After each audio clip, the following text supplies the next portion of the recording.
देखिए मैं जी मैं संन्यास लेने नहीं गया था। मेरे को जब गुरु मिल गया तो मैं गुरु सेवा के लिए गया था कि इतने अच्छे मेरे जो अनुभव रहे आध्यात्मिक में, ये बहुत अच्छा प्रश्न है। क्योंकि अगर हम लोग भारतीय परंपरा में देखें तो हम लोग बोलते हैं कि जब मन एकदम शून्य हो जाता है तो उसमें ईश्वर प्रकट होते हैं। बताया उन्होंने यम, उसके बाद नियम। आप जो क्वेश्चन कर रहे हो उसका आंसर नियम में मिलता है। यम होता है कि आपका सोशल कंडीशनिंग और वैल्यूज क्या होनी चाहिए कि आपके पास हार्मनी रहे आपके वातावरण में। लेकिन जो नियम है वो आपका खुद का पर्सनल आंतरिक वातावरण आप कैसे बना के रखते हैं। तो so viewers, welcome back to my YouTube channel spiritual talk.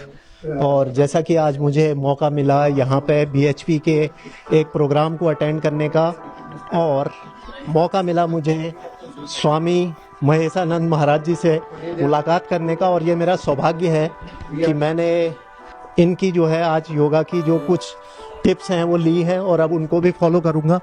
और साथ में मुझे ये अपॉर्चुनिटी मिली है कि मैं थोड़ा सा इनके साथ इंटरेक्शन करूँगा। तो स्वामी जी, मेरे जो व्यूअर्स हैं मैक्सिमम वो हिंदी भाषी प्रांत से ज़्यादा हैं। तो इंडिया में सबसे ज़्यादा फॉलोअरशिप है, तो मैं हिंदी और इंग्लिश दोनों में मिक्स रखता हूँ। अगर फॉरेनर्स हैं तो फिर वो इंग्लिश ही में जाना पड़ता है, बहुत कम होता है।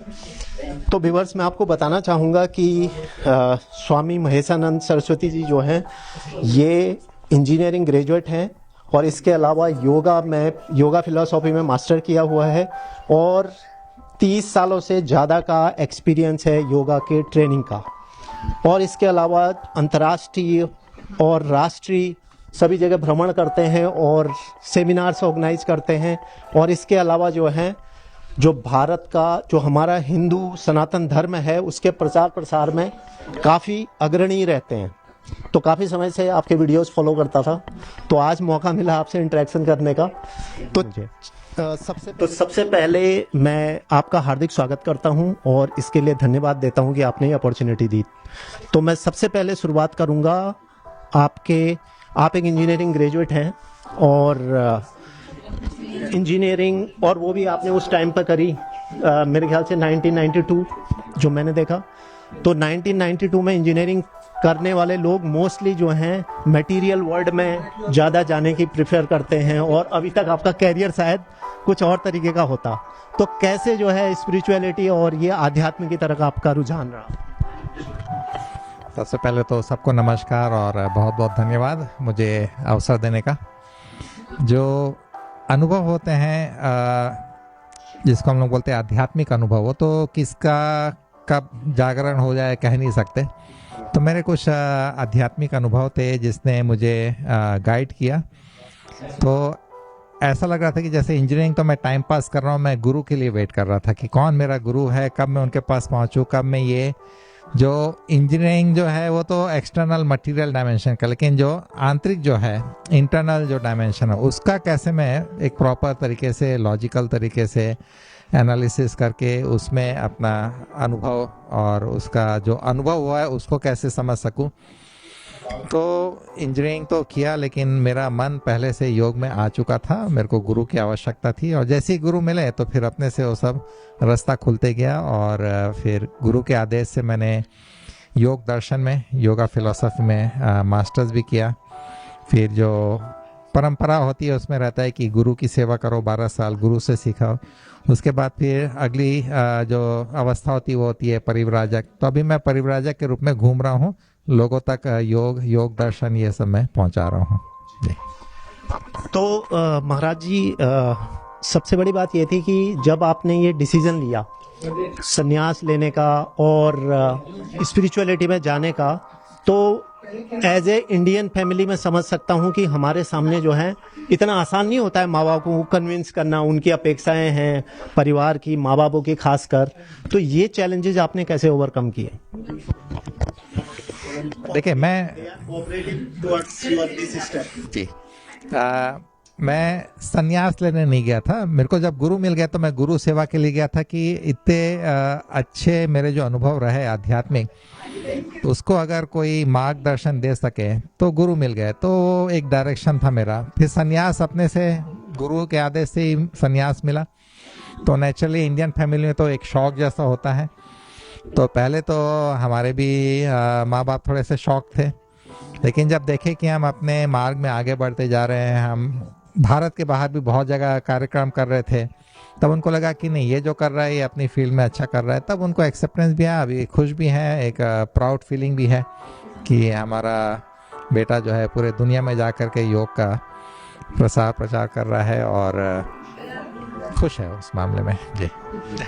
तो सबसे अच्छी बात यही है कि आप हिंदू धर्म, सनातन धर्म का प्रचार प्रसार कर रहे हैं, और मुझे नहीं लगता कि किसी के माँ बाप, अगर उनका बेटा, उनका पुत्र इस डायरेक्शन में जा रहा हो तो उसके लिए कभी जो है डिनायल मोड में होंगे। बट हाँ, हमारे जो ट्रेडिशंस हैं, हमारी जो रीति रिवाज हैं, जो एक्सपेक्टेशंस हैं अपने बच्चों से, वो थोड़ा सा शुरू में टाइम लेता है। तो मैं आगे बढ़ता हूँ अगले प्रश्न की तरफ। आप रामकृष्ण मिशन से जुड़े हुए हैं, और अच्छा, रामकृष्ण मिशन से, बिहार योग विद्यालय से जुड़ा। अच्छा, ओके ओके।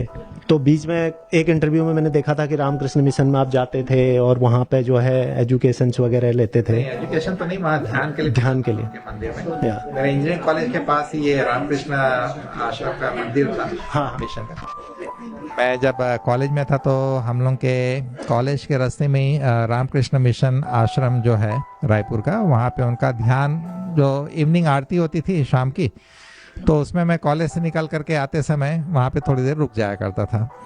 तो वहाँ पे मुझे ध्यान में और जो समाधि में जो अनुभव हुए, उसने मुझे आध्यात्मिक मार्ग में आगे बढ़ने के लिए प्रेरित भी किया, और एक कहना चाहिए मार्ग प्रशस्त भी किया। और वहाँ के कुछ सन्यासी, जैसे वहाँ स्वामी आत्मानंद जी महाराज थे, तो पहले उनसे परिचय आध्यात्मिक रूप से नहीं हुआ। वो किसी के माध्यम से मैं वहाँ पहुँचा तो पता चला कि वो टेबल टेनिस खेलते हैं। तो मैं हाई स्कूल में था, तो मेरे को लगा टेबल टेनिस तो मैं भी खेल सकता हूँ, और मेरे को सन्यास क्या है, सन्यासी क्या करते हैं, उतना बहुत ज़्यादा नहीं पता था। तो मैं उनके साथ टेबल टेनिस खेलने जाया करता था संडे को। फिर उन्होंने मुझे उनकी लाइब्रेरी से अपना वो कार्ड मेंबर बनवा दिया कि यहाँ की लाइब्रेरी से कुछ बुक्स पढ़ो। तो वहाँ पे जो उपनिषद के बारे में थोड़ा जानने मिला। तो ऐसे करके वो धीरे धीरे मार्ग प्रशस्त होते गया, और कहना चाहिए कि हाँ, रामकृष्ण मिशन का अपना जो खुद का एक अप्रोच है, बहुत अच्छा अप्रोच है। और वहाँ के मंदिर का जो इवनिंग आरती होती है, उसमें मुझे ध्यान के कुछ अनुभव है। उसके बाद गुरु मुझे मिले तो वो बिहार योग विद्यालय के जो फाउंडर है स्वामी सत्यानंद जी महाराज, वो शिवानंद जी के डायरेक्ट डिसाइपल हैं। तो उनके पास मुझे जा कर के अपना सेवा करने का मौका मिला। मेरा अगला प्रश्न बड़ा प्रैक्टिकल है थोड़ा सा। जैसे हम जो है चैंटिंग करते हैं, कोई मंत्र पढ़ते हैं या कुछ करते हैं, और मैंने तो देखा है लोग जो है, जो कृष्ण भक्त अगर आप देखोगे तो वो जो है आपके 16-16 राउंड मालाएं जपते हैं। तो ये जो चैंटिंग है, जैसे मैं अगर करता हूं तो आप कुछ ही सेकंड के बाद डिस्ट्रैक्ट हो जाते हो, फिर वापस लाते हो अपने को, फिर डिस्ट्रैक्ट होते हो, फिर वापस लाते हो। तो एक सेइंग भी है कि जो है थॉटलेस माइंड, तो thoughtless mind is a reality और इट इज ए मिथ, और दूसरा, अगर ऐसा है तो इसको कैसे कंट्रोल कर सकते हैं? ये बहुत अच्छा प्रश्न है, क्योंकि अगर हम लोग भारतीय परंपरा में देखें तो हम लोग बोलते हैं कि जब मन एकदम शून्य हो जाता है तो उसमें ईश्वर प्रकट होते हैं। अंग्रेजी में देखें तो वेस्ट में बोलते हैं empty mind is devils workshop. योग की परिभाषा देखें तो योगस चित्त वृत्ति निरोधा, की मन जब एकदम शांत हो जाए, मतलब मन में कोई वाइब्रेशन नहीं रहे, तो उसी को योग बोलते हैं। देखिए, ये चित्त वृत्ति निरोध संभव है, उसका मार्ग बताया गया है योग सूत्र के द्वारा, जो हम लोग राजयोग बोलते हैं, अष्टांग योग बोलते हैं। उसमें जो 8 स्टेजेस हैं, जब सिस्टमेटिक तरीके से हम लोग फॉलो करते हैं तो मन शांत हो जाता है। और वो जब मन एक सिस्टमेटिक तरीके से शांत किया गया तो उसमें फिर आध्यात्मिक अनुभव सहज रूप से, जैसे आपके सामने एक मिरर आ गया, अब उस मिरर में आप अपने वास्तविक स्वरूप को देख रहे हो, तो वो वास्तविक होता है। लेकिन अगर मन पहले से उलझा हुआ है, उसको आप किसी तरीके से खाली करने का प्रयास कर रहे हैं, तो वो और उलझते जाता है। इसलिए योग में एक सिस्टमेटिक अप्रोच दिया गया है, इसीलिए उसके अलग अलग अंग को जब हम लोग फॉलो करते हैं तब वास्तविक वो अनुभव होता है। नहीं तो वो एक मिथ के रूप में कि अरे मन तो हमारा कभी भी वो शांत नहीं होता, मन तो चंचल है, नहीं। मन जब धारणा के द्वारा किसी चीज में एब्जॉर्ब हो जाता है तब मन शांत हो जाता है और चेतना जागृत होती है। यौगिक जो प्रोसेसेस हैं उसके उसके माध्यम से हम थोड़ा बहुत इसको कंट्रोल कर सकते हैं, अपने माइंड को फोकस कर सकते हैं। लेकिन कोई एक स्पेसिफिक प्रोसेस है जिसमें कि आप डेली प्रैक्टिस करते हैं, एग्जांपल चैंटिंग का ही आप एग्जांपल ले लीजिए, कि हमें कैसे फॉलो करना चाहिए कि जो है आप 1 राउंड 2 राउंड या 3 राउंड जितने राउंड भी आप कर रहे हैं, आपका जो फोकस है वो मल्टीपल थॉट से सिंगल थॉट में आ जाए। टेक्निकल क्वेश्चन है जी। देखिए, अपने आप ध्यान के देखेंगे बहुत सारी अलग अलग पद्धति है, और कुछ लोगों को ओम मंत्र अच्छा लगता है, कुछ को गायत्री मंत्र अच्छा लगता है, कुछ को गुरु मंत्र मिला है तो वो करते हैं। तो एक माला तो कम से कम करना चाहिए 108 दाने की। लेकिन उसके अलावा ध्यान में कभी हम बोलते कि 5 बार ओम कर लो, 3 बार, 5 बार, 7 बार, 11 बार या 27 बार, तो ये आपके पास कितना टाइम है उसके ऊपर से डिपेंड करता है कि कम से कम 3 बार तो ओम कीजिए। क्योंकि जो अपने उपनिषदों में चर्चा है कि 3 प्रकार के ताप है, 3 प्रकार से दुख उत्पन्न होता है, आध्यात्मिक, आधिदैविक और आदि भौतिक। तो ये 3 को शांत करने के लिए 3 बार ओम, 3 बार शांति शांति शांति। लेकिन आपके पास थोड़ा और ज्यादा समय है तो 5 बार अच्छे से ओम कीजिए, तो आपके 5 कोशों का ध्यान करते हुए, या 7 बार कीजिए तो 7 चक्रों का, 11 बार करते हैं तो 5 ज्ञानेंद्रिय, 5 कर्मेंद्रिय और 1 मन जो उसको बांध के रखता है, या 27 बार कीजिए क्योंकि जो चंद्रमा है उनकी गति जो है वो 27 उसमें नक्षत्र से है। तो चंद्रमा जो है वो अमृत का महत्व चंद्रमा से है, तो हीलिंग के लिए 27 बार। लेकिन अगर पूरा समय है तो 108 बार। तो आपके पास कितना समय है और कौन सी पद्धति से आप योग करना, ध्यान करना चाह रहे हैं। मान लीजिए मंत्र नहीं करना है तो कुछ लोग त्राटक करते हैं मोमबत्ती लेकर के, कुछ लोग श्री यंत्र पे अपना ध्यान करते हैं, कुछ लोग अपने गुरु की छवि के ऊपर करते हैं। तो ऐसा कोई सिंगल हाँ, अगर कोई बोल दे कि यही एक तरीका है तो गलत हो जाएगा। क्योंकि अपने वेद में सबसे पहला जो कहना चाहिए वाक्य है, वेद वाक्य भी हम लोग बोलते हैं कि एकम सत विप्रा बहुधा वदंती। तो अलग अलग तरीके से सब ट्रेडिशन जो मेडिटेशन सिखा रहे हैं उनके हिसाब से सब सही है, कोई किसी से वो कंपेयर करके क्लैश नहीं होना चाहिए, और जिसको जो मन में भाव आता है वैसे उसको ध्यान करना चाहिए। तो मेरा अगला क्वेश्चन भी बड़ा प्रैक्टिकल है कि जैसे हमें एक लेवल लाइफ में कभी ऐसा है कि हमें लगता है कि हम सेटिस्फाइड हैं, हमने सब कुछ अचीव कर लिया, अगले ही मोमेंट हमें लगता है कि नहीं अभी तो ये चीज हमें अचीव करनी है। तो ये जो सिचुएशन है, आपको इसको कैसे आप लिमिट कर सकते हैं या बैलेंस कर सकते हैं? ज्यादातर लोग समझते हैं कि योग की शुरुआत होती है आसन प्राणायाम से, लेकिन अष्टांग योग में जब पतंजलि जी ने अपना 8 अंग बताए थे तो सबसे पहले बताया उन्होंने यम, उसके बाद नियम। आप जो क्वेश्चन कर रहे हो उसका आंसर नियम में मिलता है। यम होता है कि आपका सोशल कंडीशनिंग और वैल्यूज क्या होनी चाहिए कि आपके पास हार्मनी रहे आपके वातावरण में। लेकिन जो नियम है वो आपका खुद का पर्सनल आंतरिक वातावरण आप कैसे बना के रखते हैं। तो उसमें शौच और संतोष, कि संतोष एक होना चाहिए। लेकिन संतोष का मतलब ये नहीं कि आप लाइफ में आगे नहीं बढ़ रहे हैं। हाँ, इसमें आपको अपना आध्यात्मिक उन्नति भी करनी है, आपके अपने प्रोफेशन में भी उन्नति करनी है, लेकिन आपने जितनी मेहनत की उससे हिसाब से आपको जो मिला उसमें आपको संतोष करना है। इसलिए पुरुषार्थ चलते रहे, अपना जितना पुरुषार्थ होता है उसके हिसाब से हमारा भाग्य खुलता है। जो आदमी कम मेहनत करता है तो उतनी सैलरी उसको मिलती है, ज्यादा मेहनत करता है ज्यादा सैलरी मिलती है। तो वो हायर उसमें भी यही है कि जितना पुरुषार्थ करेंगे उतना ईश्वर कृपा आपको मिलते जाती है, और हमेशा उस स्टेज में जहाँ पे आप पहुंचे वहां पे एक स्थिरता होनी चाहिए, उसको बोलते हैं संतोष।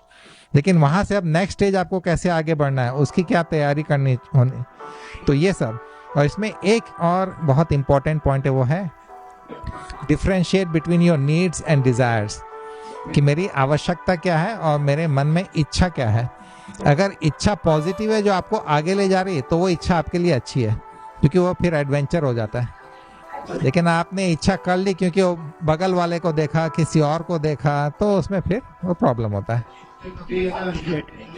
तो मेरा लास्ट क्वेश्चन है, क्योंकि ज्यादा टाइम आपका ले नहीं सकता, मुझे पता है कि आपका शेड्यूल बहुत टाइट है। तो मेरा लास्ट क्वेश्चन ये है कि जो लाइफ में हमारे जो इमोशंस हैं, तो वो इमोशंस का एक बड़ा वाइटल रोल है।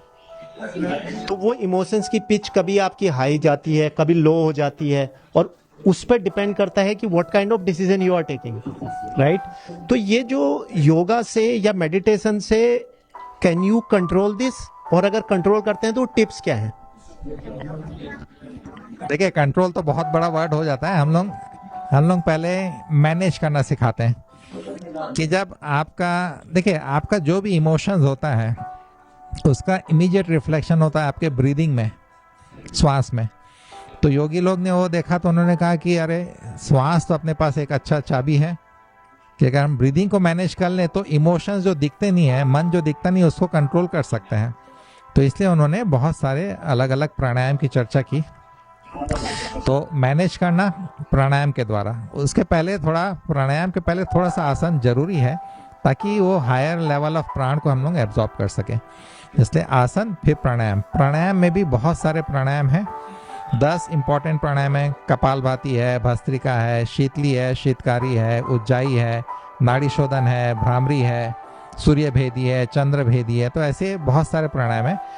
किसी प्रॉपर सिस्टम में रह करके उसको सीखना चाहिए ताकि आपका जो शिक्षक है या जो गुरु है वो समझ सके कि आपका प्रॉब्लम क्या है और उस हिसाब से आपको क्या प्राणायाम करना चाहिए।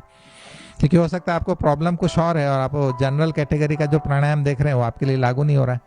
तो इसलिए थोड़ा सोच समझ करके प्रॉपर अपना वो ट्रेनिंग लेना चाहिए, और उसमें एक बार आप सिस्टमेटिक तरीके से सीख जाएं, उसको फॉलो कीजिए, तब आपको कभी कोई प्रॉब्लम नहीं होगा। योग आपको हमेशा ऊपर की ओर लेता जाएगा और आपको जो भी mind management, body management, emotional management, चक्र मैनेजमेंट सब अपने से होने लगते हैं।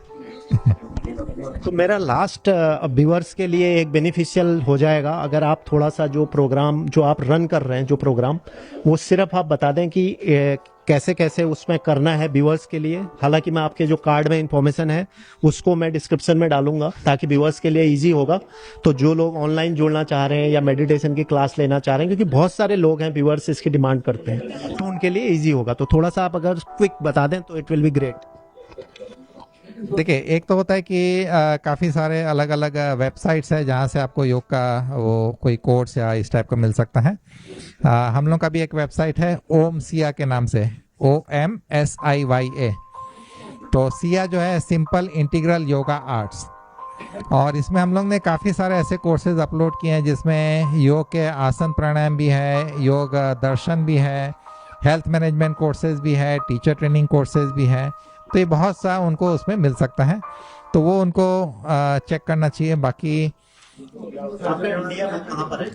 इंडिया में अभी मेरा आश्रम नहीं, क्योंकि मैं वॉन्डरिंग स्टेज में हूँ, लेकिन अभी हम लोग ने मध्य प्रदेश में एक ज़मीन ली है और वो कान्हा नेशनल पार्क के पास है, तो वहाँ पे वो सेंटर डेवलप होगा। अभी तो मैं खुद परिव्राजक स्टेज में घूम घूम करके योग सिखा रहा हूँ, लेकिन मेरा वेबसाइट है, अगर वॉन्डरिंग महेश या स्वामी महेश के नाम से आप ढूंढे तो आपको वेबसाइट मिलेगा। मैं कैलाश यात्रा करता हूँ और पूरे विश्व में अलग अलग योगा रिट्रीट प्रोग्राम्स वगैरह करता हूँ, तो आप एक बार चेक कीजिए तो आपको काफ़ी उसमें जानकारी मिलेगी। तो व्यूअर्स, ये स्वामी महेशानंद सरस्वती जी से मेरी बहुत अच्छी वार्ता हुई और उम्मीद करता हूं कि आप सबको इसका बेनिफिट मिलेगा। और मैंने सारे क्वेश्चन आज वही पूछे स्वामी जी से जो कि यूजुअली मेरे व्यूअर्स मेरे स्पिरिचुअल सेशन में मेरे पास भेजते हैं, तो मैंने वही प्रैक्टिकल क्वेश्चन पूछे हैं। और बाकी जो स्वामी जी की सारी डिटेल है, उनके योगा के सेंटर की, योगा की डिटेल, कैसे कैसे कोर्सेस हैं, ऑनलाइन आप कैसे जुड़ सकते हैं, उसका डिटेल मैं डिस्क्रिप्शन में दूंगा। अब एक बार फिर स्वामी जी आपका बहुत बहुत धन्यवाद समय देने के लिए, और फिर कभी मुलाकात करने का आपसे मौका मिलेगा तो कुछ सेशन जो है जूम पर भी मैं रखने की कोशिश करूंगा। Thank you ji, thank you so much, नमस्कार।